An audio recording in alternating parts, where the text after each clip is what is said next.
In December 2016, Atlus announced a new fantasy game with concept art that they were developing under the name Project ReFantazio. The game's production was to be spearheaded by Persona series veterans director Katsura Hashino, character designer Shigenori Soejima, and music composer Shoji Meguro at Atlus' newly formed Studio Zero. In addition to concept art for the new game, Atlus also released a few concept videos featuring real actors meant to attract talent to their new studio, which was hiring. There was one video featuring some character classes: the cleric, mage, warrior, thief, and lord. Then it delves into a reality resembling our real world before ending on some philosophy questioning what a fantasy is. And this other video features some nice scenery and more inspiring words in Japanese to excite people about the new studio and project. Yoko Taro, creator of Nier, had some very humorous choice words about how an Atlus fantasy game would intrude on the niche he had carved with the Nier series. But my favorite video of all was this banger Atlus posted with a knight eating a pigeon for 5 minutes. He has a cute wide-eyed brown character on his chest armor, and he's very intense. It's not coming out!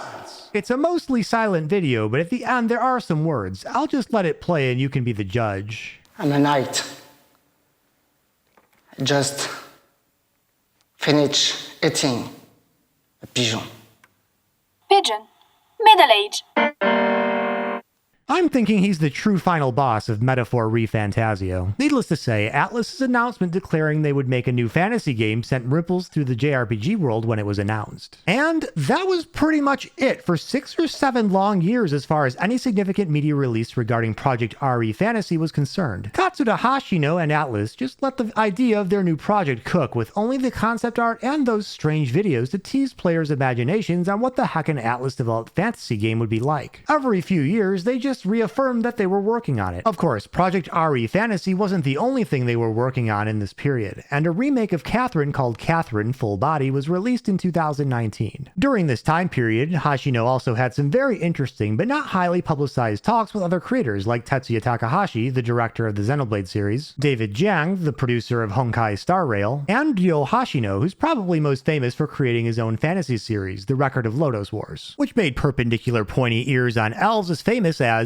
Berserk made oversized swords on anime swordsmen. These talks can be found on Japanese website Den Famiko Gamer. While they mostly revolved around the developers' philosophies on gamer world creation, the topic of creating fantasy games does come up from time to time. Katsura Hashino also got together with Yuji Horii, the creator of Dragon Quest, very recently for another talk after the big reveal of what Project ReFantazio became. But that entire interview will only be available on anniversary editions of the Japanese copy of the game when it drops. Given this game's high profile, I believe this interview will eventually get translated into English after it releases in its entirety, if it won't already come translated with the Western Collector's Edition. In any case, it wasn't until 6 long years later, on June 11, 2023, that Atlus gloriously revealed their work on Project ReFantazio as Metaphor ReFantazio, and Microsoft paid Atlus some fat cash to make sure their Xbox logo was slapped all over that bad boy when it was announced for their console. It looked nothing like the concept videos with real actors in them for Project ReFantazio, but it seemed to follow some of the same philosophy in those videos, asking what a fantasy really was. The game's marketing debuted as an Atlus Anniversary Celebration title, with digital DLCs to commemorate the 35th anniversary of Atlus, as well as a special collector's edition. There will also be crossover DLCs featuring Etrian Odyssey and the Persona-inspired costumes and music. And, well, there was definitely excitement for the game, especially from the greater JRPG enjoying community. But since it was new IP and everything, it didn't have the same excitement behind it as Persona 5 did, and it's obviously not going to have the same excitement that will be behind Persona 6 when that gets announced. Some people just only care about Persona and have no interest in an Atlus-made fantasy game, even if it features all the key developers of the modern Persona games. Katsura Hashino is personally narrating the marketing for this game, and he never hesitates to begin his videos with the fact that he worked on the Persona series beforehand. It's obvious that he wants the Persona crowd to play his new game, and he definitely added a lot of elements to Metaphor ReFantazio that are going to appeal to the Persona fanbase. I'm not going to cover all the videos Atlus has produced about this game in great detail because it's probably been beaten to death by now, and it's good to leave some things to actually discover playing the game. But I do want to say a few things I noticed that are interesting or important to me. The game has themes of utopia and anxiety, according to interviews and the marketing media. One thing I found interesting was how Hashino mentioned that the protagonist's fairy companion, Gallica, was responsible for the battle music in the game playing for the protagonist. Apparently, she projects the music into his brain. Given the fantasy and reality themes played out in the beginning of the announcement trailer with the whole what if the world we live live in today is their utopia, and my experience with a certain fairy and a certain other JRPG I will not name has made me skeptical of all of them. So what's to stop this adorable looking cinnamon bun from planting other illusions in the protagonist's head? Fairies are often evil tricksters in fantasy literature, and if it's one thing Atlus knows, it's their mythology. The villains in the game being referred to as human also bring up other questions as to whether the protagonist is being manipulated or even if this entire fantasy world is a fabrication. That's my big pre-release commentary on what might happen in this game. What I truly found most interesting about Metaphor ReFantazio, however, was its gameplay. The gameplay loop seems heavily influenced by the modern Persona game's calendar and time system, forcing players to make decisions about how to spend their time before major main story things have to be accomplished. I don't know how I feel about this personally. My biggest problems with Persona were its social bloat and slow pacing. The game didn't feel like it should have taken as long to complete as it did for me. Keep in mind, my first playthrough of Persona 5 completed all the social links and lasted me about 120 hours, and the last thing I wanted to do was play it again even after the Royal Edition was released. My completionist Persona 3 and Persona 4 playthroughs were definitely closer to the 100-hour mark as well. I'd say I enjoyed about half of all the social links in all those games and felt they were worth my time, but just because it was slow in Persona doesn't mean it couldn't have been changed in Metaphor to be faster. For example, maybe we won't have to wait until the end of a time period to proceed with the story if we finish the main quest faster. The social bloat in Persona is largely optional, but your strength was seriously hampered if you didn't invest in social links to the point where your choice was almost always to do social links whenever they were available and you had the spare time. Also, maybe side quests and relationship building options will remain available for the entire game instead of being missable after certain points in the story. Metaphor is really going to need to convince me that its social elements and time management are necessary to make the game fun, as I don't quite see how it will work as well as it did for the Persona games as it will for a fantasy game. That said, everything else about this game's gameplay looks awesome. Metaphor ReFantazio's take on the classic RPG job system with archetypes looks awesome and was pretty easy for me to understand based on the videos. I heard a lot of the work on this system was done by veterans from the Etrian Odyssey team, and there honestly couldn't be a better team at Atlus to develop it. The hybrid action to turn-based battle system, dubbed the Fast and Squad system, does seem fluid, which will definitely help with the game's pacing. While it's different, I love Trails Through Daybreak's hybrid action and turn-based battle system as well. Metaphor ReFantazio also seems to inherit elements from the Megami Tensei series with its spells and skills. Persona 5 overdid it on the elements for weaknesses in my opinion. I think 6 elements is plenty, with maybe resistances for status ailments like what Shin Megami Tensei 5 does. I'm hoping Metaphor is a bit more like Shin Megami Tensei in this respect. It looks like players' options on what to do won't be limited just to who to talk to in town like Persona, but also which dungeons or side quests to do and in what order. Hashino mentioned creating some structure to the freedom given to players, which I think is smart for a game like this. I just hope the time constraints are more like guidelines to do as much useful stuff before an important story event than hard time limits to complete everything or miss it until the next playthrough. If this game does it exactly how I want them to do it, the chapters and main quests themselves will be doable in a player-chosen order to some extent, giving the game some non-linearity without destroying the story. Similar to how Live Alive and Romancing Saga 2 structure much of their stories so players could decide which adventures they wanted to do first.